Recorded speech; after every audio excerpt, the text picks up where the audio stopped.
igituma uyu munsi abantu bateba guhinduka ni bimwe navuga ejo ko abantu bimika Yesu mu bugingo bwabo mugabo bakibagira icyangombwa, bakibagira gutumira mpemu yera kugira ngo agire iki, abahishurire, abahumura amaso yo mu mwuka, bazibura amatwi yo mu mwuka kugira ngo bashobore kumva no gutahura. Haleluya.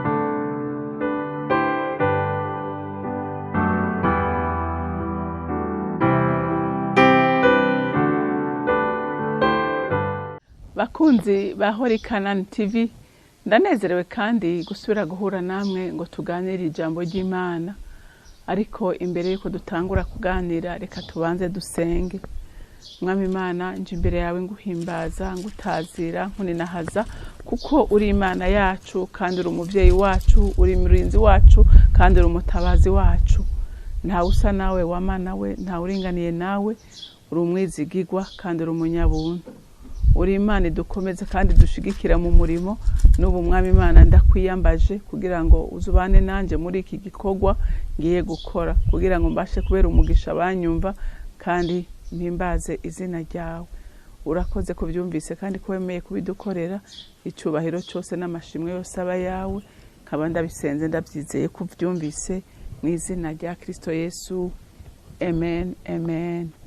Ijambo Imana impaye kuganira namwe uyu munsi riravuga ngo ntushobora by'ukuri guhindukira ngo ukorere Imana hatari ico mwahuye naco. Haleluya. Mutarahura nayo biragoye ko ikorera, biragoye ko oba kubyo wubatse ko.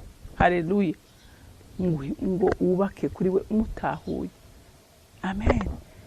Reka dusome ijambo ry'Imana. Turasoma ahantu harehare kugira ngo mwumve by'ukuri, kugira ngo umuntu ahinduke, cyane cyane yari nk'umuntu hari ibintu yubatse ko, hari ibintu yegamiye yumva ko bikomeye kugira ngo ashobore kubinyiganyiza. Umwami arihagurukira. Reka dusome ijambo ry'Imana mu byakozwe n'intumwa. Turasoma igice c'9 duhere ku murongo w'10 dushikane ku murongo wa 23. Ananiya abatiza Sawuli. I Damasiko hari umwigishwa yitwa Ananiya. Umwami Yesu aramwiyereka, aramuhamagara ati Ananiya. Nawe ati sabwe mwami. Umwami aramubarira ati va hasi uje mu nzira yitwa igororotse, ubarizeyo mu rugo kwa Yuda umuntu yitwa Sawuli w'Itaruso, kuko ariko arasenga kandi yabonye umuntu yitwa Ananiya yinjira ahari, amurambika ibiganza kugira ngo ahumuke. Ananiya aramushura ati mwami, uwo mugabo ko numvise benshi bavuga ibyiwe by'inabi nyinshi yagirira abera bawe i Yerusalemu, kandi nino ahafise ububasha abuhawe n'abaherezi bakuru bwo kuboha abambaza izina ryawe bose. Umwami aramwishura ati pfa kugenda, kuko uwo muntu ari igikoresho nitoranirije ngo ajane izina ryanje imbere y'abanyamahanga, abami n'abanyisirayeli. Nanje nzomwereka imibabaro uko ingana azoba akwiye kubabazwa ahogwa izina ryanje. Ananiya aragenda yinjira mu nzu, amurambikako ibiganza, aramubwira ati Sawuli mwene data, umwami arantumye, niwe Yesu yakubonekeye mu nzira wazananye ngo uhumuke wuzuzwe mpwemu yera. Uwo mwanya ibisa n'ibikaragashi bimuva ku maso, arahumuka ava hasi, arabatizwa, maze arajya, intege ziragaruka. Amarana iminsi n'abigishwa b'i Damasiko, aca aherako avuga mu masinagogi bya Yesu yuko ari umwana w'Imana. Abamwumvise bose barumirwa bati mbega uyu siwe yatikije abambaza izina iryo zina i Yerusalemu, kandi nico cari kimuzanye nino kugira ngo abashire abaherezi bakuru baboshwe, abashire abaherezi bakuru baboshwe.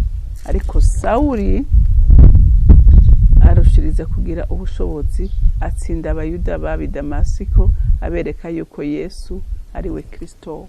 Amen. Uyu mugabo Sawuli yari umuntu akomeye, w'umunyabwenge, yize amashure, yari umuntu yarazi ivyagezwe bya Mose, kandi yabishira mu ngiro.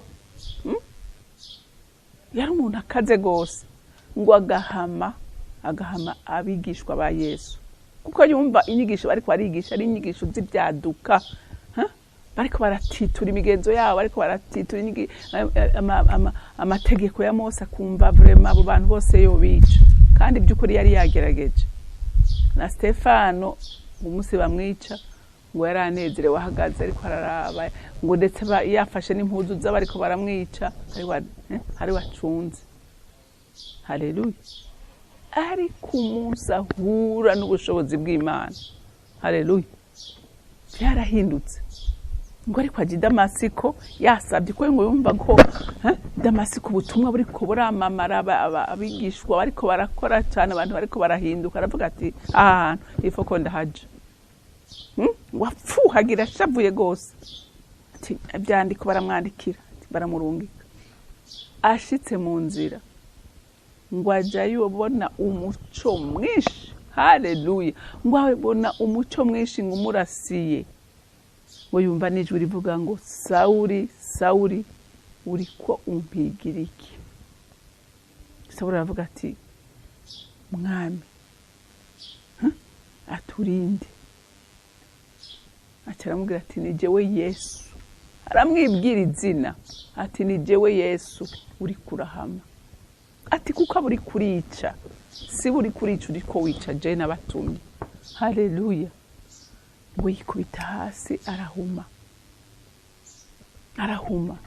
Ariko kubera Imana, kubera Imana yabona by'ukuri ko uyu mugabo ari igikoresho cyayo, ikituma kuri Ananiya, ugende gusengera Sawuli. Aramubara yatumviriza. Uyu mugabo ko amakuru wenda yazi ndayumva, ko yamaze abigishwa bawe, ati jewe noje kumusengera gute? Nanjye ntangira nk'abandi. Ati humura, ati namaze kumufyonda. Haleluya. Ati namaze kumufyonda.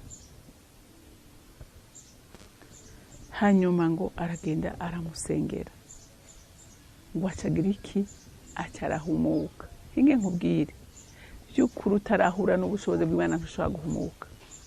Ntushobora kubona, ntushobora kumva, ntushobora gutahura. Haleluya. Ntushobora kumva, ntushobora gutahura. Uyu yarazi ko ariko akorera Imana. Nkuko nawe uyu munsi ushobora kwibaza kuri ko ukorera Imana. N'umwete mwinshi n'ishaka ryinshi, ukabuzi kuri kurayikorera. Ariko nagira ndakubwire ko ushobora kuyikorera kandi Imana ikabona utari kurayikorera, uri gukora ahubwo ibyankwa nayo. Imana idufashe. Ndakomeza kubabwira, kubakundisha mpwemu yera.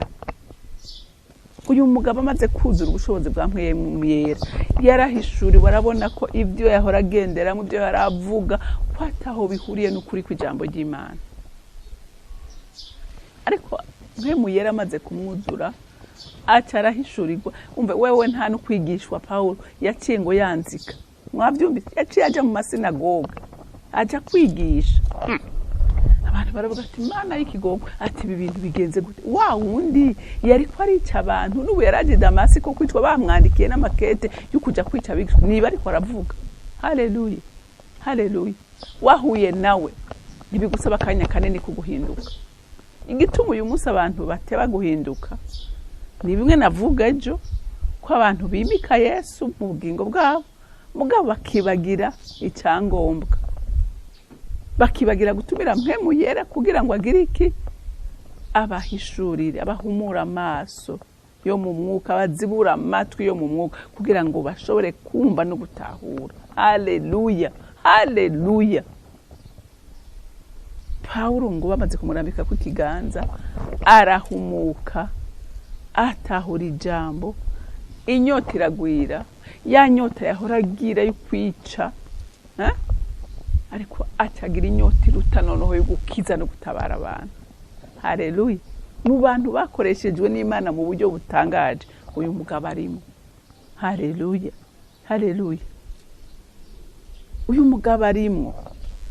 Rero uyu munsi ukabona uri gukora ibintu bitaruranye, utagira impuhwe z'abandi, utagira urukundo, utifuriza neza abandi, menya ngo hari icyo utararonka, hari icyo utararonka. Ariko uwahuye nawe arahinduka, uwuzuye mpemu yera arahinduka.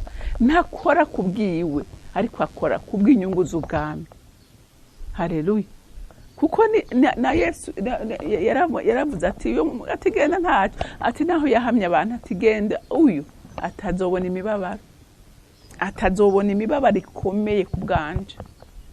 Kandi mu bantu bababaye nawe yena bishingire ntakavuga ati jewe ati mishishago ya Kristo, ati yo yashigaje nanjye narayiriyeko, yaratonaguwe, yari mva ntacatabonye, ntacatabonye mu bantu batotejwe. Uyu mugabo arimo. Haleluya. Uyu mugabo arimo. Uyu yarabuze n'ikibanza ashobora guhagararamwo, kubera bera ntibamwemera. Tuzobibona ngene batamwemera, bamwemera kuko bari bazi ko ari umwicanyi. Abandi nabati gute aza kuvuga ibintu kandi ejo bundi twari kumwe. Haleluya. Bamwumve bakamutoteza bakavuga ati turamwica, n'umuhemu. Uyu yariye kumishishago ya Kristo, ariko ntacyo byamutwara, ahubwo yarabinezerererwa, yahimbaza Imana. Haleluya. Kubera iki? Kubera yahuye n'ubushobozi bw'Imana, kandi akanezererwa nuko ariko agira iki? Nuko ariko aranyaga Satani azana abana mu bwami. Haleluya, haleluya. Rero umuntu w'Imana ndagutera intege kugira ngo komera. Haleluya. Unezerererwe imibabaro, ariko kubw'icubahiro cy'Imana. Imana yo mu ijuru ibampera umugisha. Mana data rugira byose uri mu ijuru, uri gitangaza kandi n'ibyo ukora biradutangaza. Uri Imana ikomeza abantu, ukabakomereza mu bigeragezo biteye ubwoba, kandi bakaninaza izina ryawe, kuko nta wakubonye ngo agume uko yarari. Haleluya. Kandi Mwami Imana waranabivuze neza ko atanu umuntu n'umwe yo gukorera ngo wikorera amaboko.